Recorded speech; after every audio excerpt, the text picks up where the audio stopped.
תראי, זה עדיין מתפוצץ, מיטל. Kali ini serangan Iran benar-benar menggila dan hancurkan kantor parlemen dan kantor Perdana Menteri Israel. Di mana baru-baru ini Israel telah melanggar perjanjian untuk tidak membuat kegaduhan dan tidak menyerang wilayah-wilayah di Timur Tengah. Namun otak busuk dan kelicikan Israel tetap melanggar perjanjian tersebut hingga melakukan serangan ke Gaza dan Lebanon, hingga Israel masih melakukan serangan ke dua kota Iran, yaitu Teheran dan Isfahan. Namun, Iran tak tinggal diam dan langsung membalas serangan ke Israel. Di mana serangan balasan Iran ke Israel yang menghancurkan kantor parlemen dan kantor Perdana Menteri Israel yang terletak di kota Yerusalem dan Tel Aviv harus hancur karena serangan rudal Iran. Bahkan serangan balasan rudal Iran ke Israel menewaskan 7 anggota parlemen dan 5 menteri Israel. Tak hanya itu, Menteri Keamanan Israel yaitu Itamar Ben-Gvir mengaku ketakutan usai serangan rudal Iran hancurkan kantor parlemen dan kantor Perdana Menteri Israel. Begini penjelasan lengkapnya. הערכות מצב, עבודה אינטנסיבית כאן בשטח וגם אני קיימתי אצלי במשרד שתי הערכות מצב.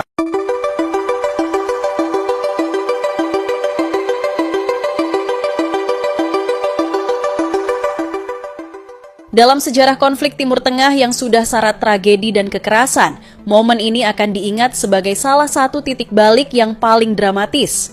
Kantor parlemen dan kantor Perdana Menteri Israel di Yerusalem dan Tel Aviv luluh lantak oleh rudal jarak jauh Iran yang diluncurkan dari luar angkasa. Pernyataan Menteri Keamanan Nasional Israel, yaitu Itamar Ben-Gvir yang mengaku ketakutan.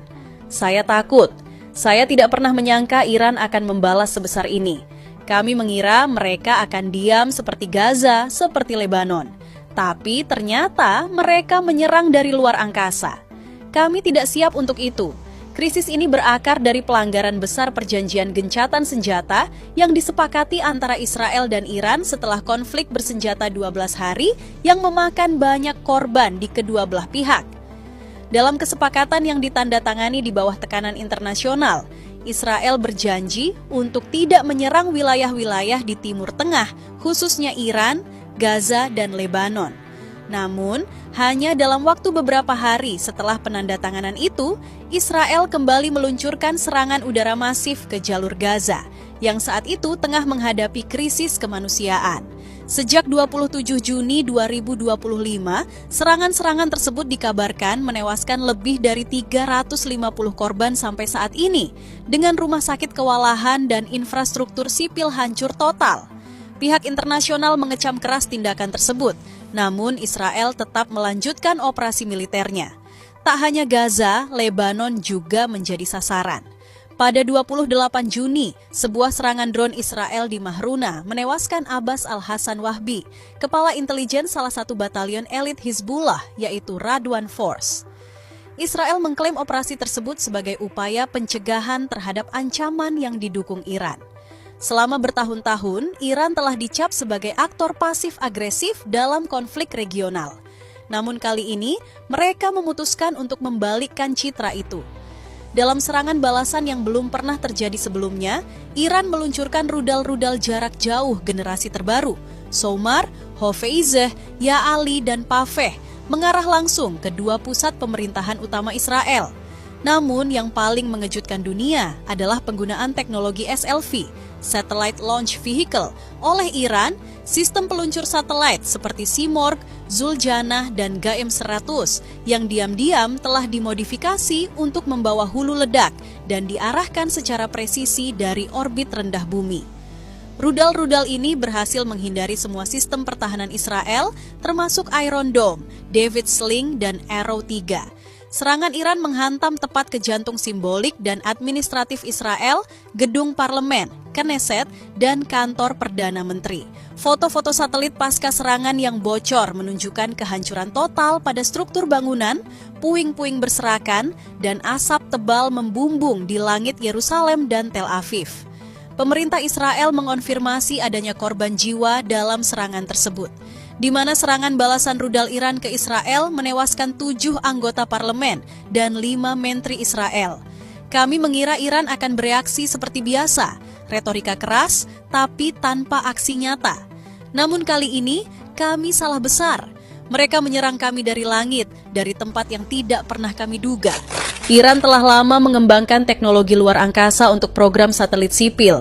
Namun, banyak ahli pertahanan global telah memperingatkan potensi militerisasi dari sistem ini. Beberapa peluncur seperti Zuljanah dan GM-100 memiliki desain 2 hingga 3 tahap, mirip dengan rudal balistik antar benua (ICBM). Dalam pernyataannya, Iran menyebut bahwa mereka menggunakan kapasitas orbital untuk mengatasi pertahanan udara Israel. SLV kami diciptakan untuk eksplorasi damai. Namun, dalam situasi ekstrem, teknologi kami akan melayani pertahanan tanah air. Reaksi dunia internasional datang dengan cepat. Negara-negara di Eropa dan Asia menyerukan deeskalasi, sementara Menteri Pertahanan Israel, yaitu Itamar Ben-Gvir, menggelar pertemuan darurat Dewan Keamanan PBB. Namun, di dalam negeri Israel, ketakutan telah berubah menjadi kemarahan. Demonstrasi muncul di beberapa kota menuntut pertanggungjawaban kepada para pemerintah Israel. Sistem pertahanan kami dibanggakan sebagai salah satu yang terbaik di dunia. Tapi ternyata, satu celah dari luar angkasa cukup untuk membuat semuanya runtuh. Hingga malam ini, situasi masih belum menunjukkan tanda-tanda mereda.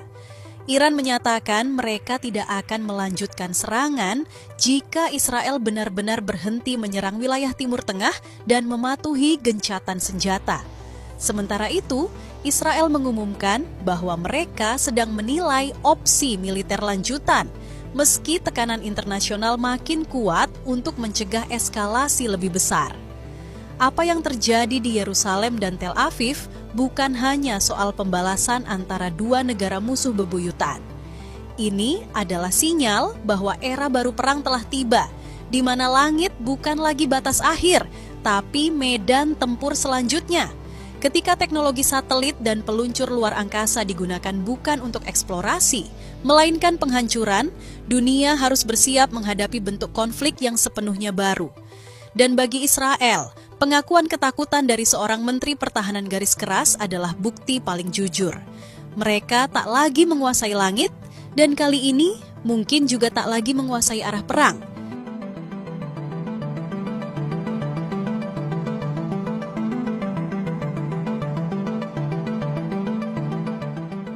Berita kedua, begini pernyataan Menteri Pertahanan Iran, yaitu Letnan Jenderal Aziz Nasirzadeh, yang menolak permintaan IAEA dan PBB untuk memantau fasilitas nuklir Iran.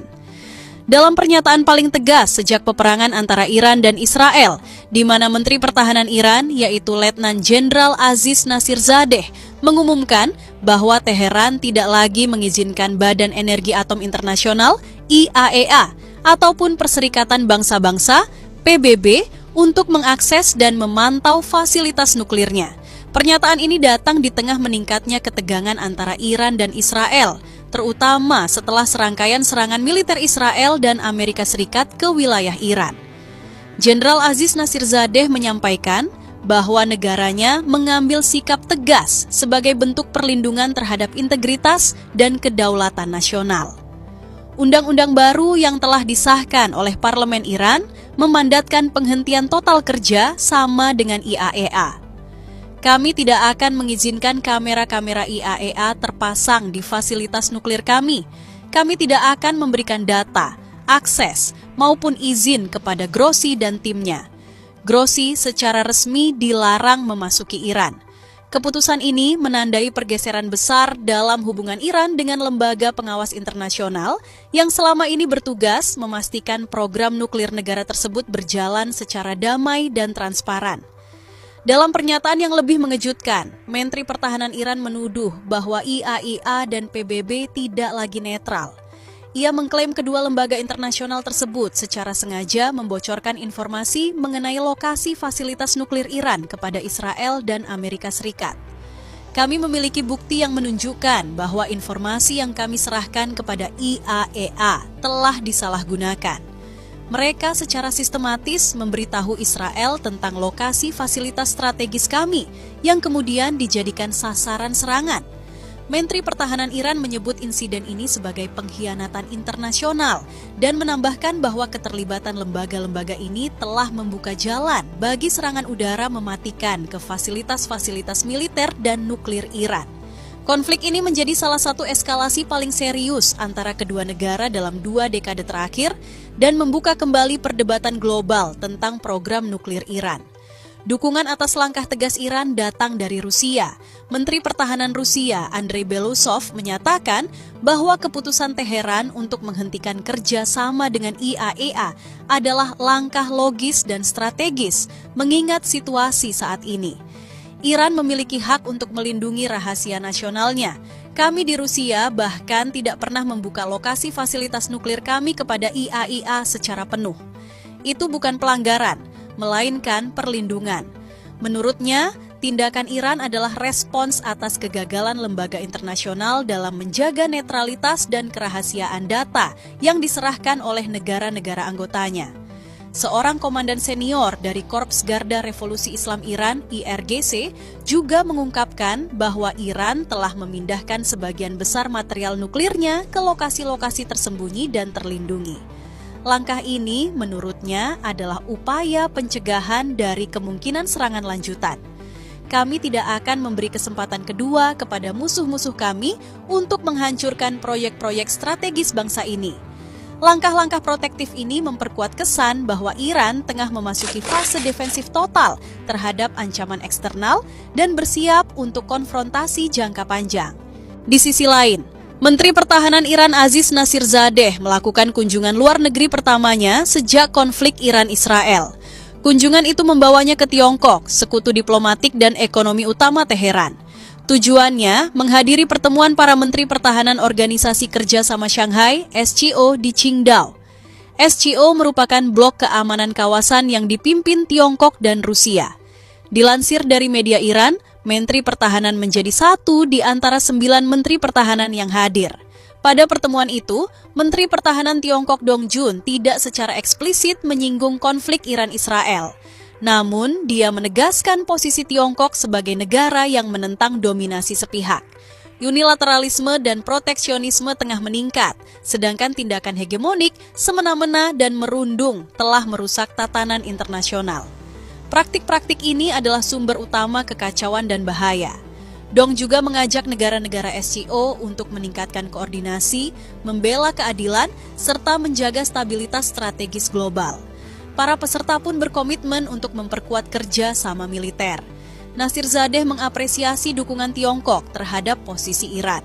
Dia berharap Tiongkok terus menjunjung tinggi keadilan, sekaligus memainkan peran yang lebih besar dalam menjaga gencatan senjata dan meredakan ketegangan di kawasan. Meski tidak dicatat secara resmi sejak 2022, Tiongkok menjadi pembeli utama energi dari Iran. Bahan kimia buatan Beijing yang digunakan untuk bahan bakar rudal dikirim ke Iran beberapa bulan terakhir.